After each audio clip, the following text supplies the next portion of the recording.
Sir ఇప్పుడే మనం చూస్తుంటే రేపు ఎవరైతే జగన్మోహన్ రెడ్డి గారు పల్నాడు వెళ్ళే అవకాశం ఉందో ఆయన పబ్లిక్ మీద రిస్ట్రిక్షన్స్ పెట్టారు సార్. దాన్ని ఎట్లా చూడొచ్చు సార్?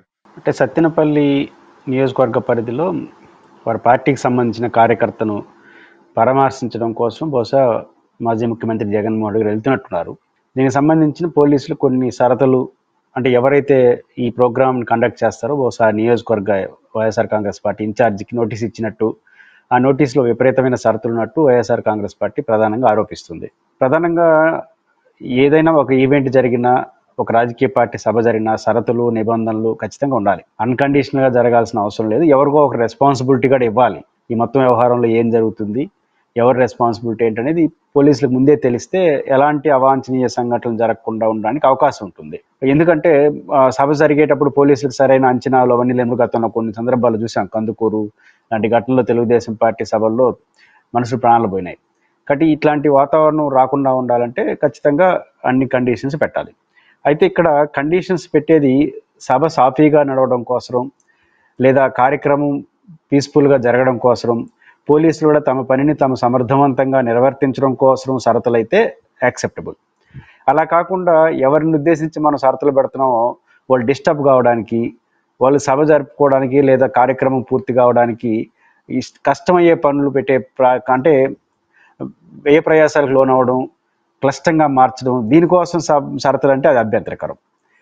ఇక్కడ ప్రధానంగా జగన్మోహన్ రెడ్డి గారు గత కొన్ని పర్యటనలు, ప్రతి పర్యటన వివాదం అవుతా ఉంది.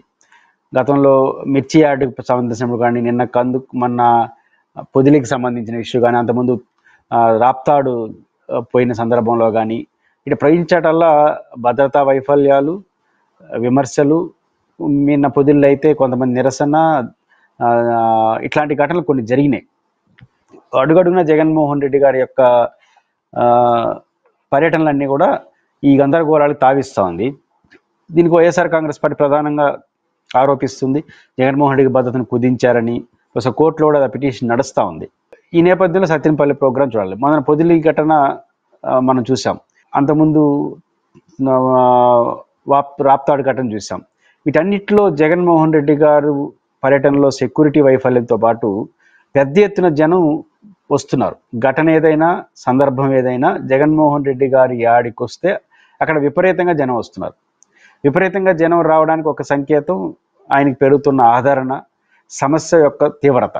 నేను పొదిలిలో పూర్తిగా రైతాంగ సమస్య, అదేవిధంగా మిర్చి యార్డులో రైతాంగ సమస్య, ఇట్లాంటి సమస్యలు ఉన్నప్పుడు సహజంగా జనం కదులుతారు. ఎవరైతే వాళ్ళ సమస్యను అడ్రస్ చేస్తారో వాళ్ళని కలుగుతారు. కాబట్టి ఈ కదలికని ప్రభుత్వం పాజిటివ్గా తీసుకొని సమస్యను పరిష్కరించడానికి కాస్త ముందుకెళ్తే మంచిది. అట్లా కాకుండా నా రాజకీయ ప్రత్యర్థి మాజీ ముఖ్యమంత్రి జగన్మోహన్ రెడ్డి గారికి షరతులు పెడితే సభలు సరిగ్గా జరగవనో, కార్యక్రమం సరిగ్గా జరగదనో అనుకుంటే అది పొరపాటు అవుతుంది. ఇది ఎక్కువ ఒత్తిడి పెరిగేసరికి జనం పెరుగుదల ఎక్కువ ఉంటుంది. రాజకీయాలలో ప్రజా జీవితంలో ఎప్పుడు కూడా ఏ పార్టీ అయినా గుర్తించుకోవాల్సింది, ప్రభుత్వాలు గుర్తించుకోవాల్సింది, ఒత్తిడి పెరిగేసరికి అంటే ప్రభుత్వం కానీ, వ్యవస్థలు కానీ, పోలీసులు కానీ సభ లేదా కార్యక్రమం నిర్విఘాటంగా ఎలాంటి అవాంఛనీయ సంఘటనలు జరగడం కోసం షరతులు, నిబంధనలు అయితే అది మంచిది. అందుకు భిన్నంగా ప్రత్యర్థిని సభ నిర్వహించే వాళ్ళు లేదా కార్యక్రమం ఏర్పాటు చేసే వాళ్ళని ఇబ్బంది పెట్టడం కోసం పెడుతున్నారా అన్న సంకేతం వెళ్తే మరింత సభ పెరుగుతుంది. కథ కేసులు కూడా పెరగచ్చు. ఎందుకంటే మీరు ఇచ్చిన నిబంధనలకు భిన్నంగా జరిగారని కేసులు పెట్టచ్చు. కానీ ప్రజల్లో వ్యతిరేకత వచ్చేస్తుంది. ఒత్తిడి ఎప్పుడు కూడా ప్రజాస్వామ్యంలో అంత మంచిది కాదు. కాబట్టి జగన్మోహన్ గారి ప్రజెంట్ సత్యనపల్లిలో కార్యక్రమం సాఫీగా జరగడానికి ఇస్తున్నారా, లేదా డిస్టర్బ్ చేయడానికి కోసం, కొంత గందరగోళం చేయడం కోసం ఇస్తున్నారా? ప్రధానంగా వారు పత్రికల్లో వైఎస్ఆర్ కాంగ్రెస్ పార్టీ చెప్పిన ప్రకారం వెహికల్స్ ఇట్లాంటివన్నీ చెప్తున్నారు. నిజానికి జగన్మోహన్ గారు రేపు సత్తెనపల్లికి వెళ్తా ఉండేది ఒక సభ నిర్వహించడం కోసం కాదు. సభ అయితే రాజకీయ పార్టీ యొక్క కంట్రోల్లో ఎంతమంది వస్తారో అంచనాలు ఉంటాయి. ఒక పరామర్శించడానికో ఇంకో దానికో వెళ్ళినప్పుడు అంత ఉండరు. ఎక్కువ ఉండొచ్చు, తక్కువ ఉండొచ్చు. ఆ పరిస్థితి సర్టన్ రీజన్స్ బట్టి ఉంటాయి. కానీ రాప్తాడు నుంచి పోలీసులకు ఒకటి నేర్చుకోవాలి. రాప్తాడులో ఏదైతే జగన్మోహన్ రెడ్డి గారు పర్యటనలో భారీ ఎత్తున జనం రావడానికి ఇట్లాంటివి కూడా ఒక కారణం. ప్రొవోకింగ్ రెండు రకాలు. ఒకటి నిబంధనలు, షరతుల పేరుతో ప్రొవోక్ చేయడం, డైరెక్ట్గా ప్రొవోక్ చేయడం.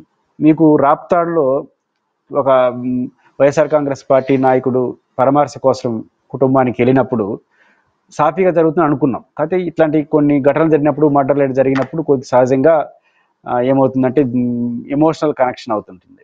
ఆ సందర్భంగా సునీత గారు చేసిన ప్రకటన, మేము అనుకుంటే అడ్డుకుంటాము, కానీ మేము డెమోక్రటిక్గా మా ముఖ్యమంత్రి ప్రకారం నడుచుకుంటాము అని చెప్పారు. అదేమైంది, పెరిగింది. అటు తెలుగుదేశం పార్టీ వాళ్ళలోనూ పెరిగింది, ఇటు వైసీపీలోనూ పెరిగింది.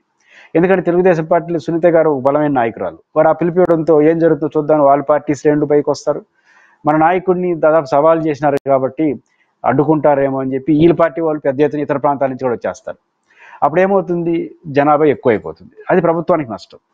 రేపు సత్తెనపల్లికి కూడా నాకు తెలిసి సత్తెనపల్లి ప్రోగ్రాం పోతున్నారనే విషయం వైసీపీ వాళ్ళకి తప్ప ఎవరికి పెద్ద తెలీదు. ఆయన వెళ్తాడు, పరామర్శించి వస్తాడు అనుకున్నాం. సహజంగా నియోజకవర్గానికి సంబంధించిన కొంతమంది జనం వస్తారు. ఇప్పుడు ఎప్పుడైతే పోలీసులు షరతులు కండిషన్లు పెట్టారో, ఇప్పుడు రాష్ట్రం అంతా రేపు సత్తెనపల్లికి జగన్ వెళ్తున్నాడంట అనే విషయం చెప్పినారు. అంతకాకుండా పోలీసులు షరతులు పెడుతున్నారు, డిస్టర్బ్ చేయడానికి ప్రయత్నిస్తున్నారనే ప్రచారం ముందుకు వస్తే ఇతర ప్రాంతాల నుంచి అక్కడికి వచ్చేస్తారు, మన నాయకుడికి అండగా నిలబడదాం. అది అన్నెసరీ కాంప్లికేటెడ్ అవుతుంది.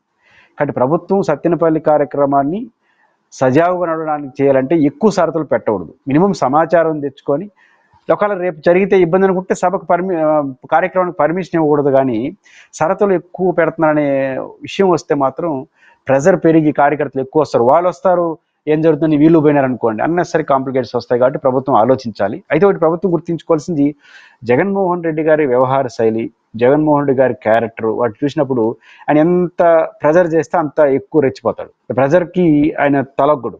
ఎప్పుడు కూడా ప్రభుత్వం గుర్తించాల్సింది, జగన్ని అడ్రస్ చేస్తే ఆయన మరింత ఎక్కువ చేస్తాడు. జనాన్ని అడ్రస్ చేయాలి. ఏదైనా సమస్య మీద జగన్మోహన్ రెడ్డి గారు సందర్శిస్తున్నాడు, వెళ్తున్నాడంటే ఆ సమస్యను అడ్రస్ చేశాడు అనుకోండి, సమస్య లేకుండా పోతుంది. జగన్ గారు పోయినా కూడా పెద్ద ఇష్యూ ఉండదు.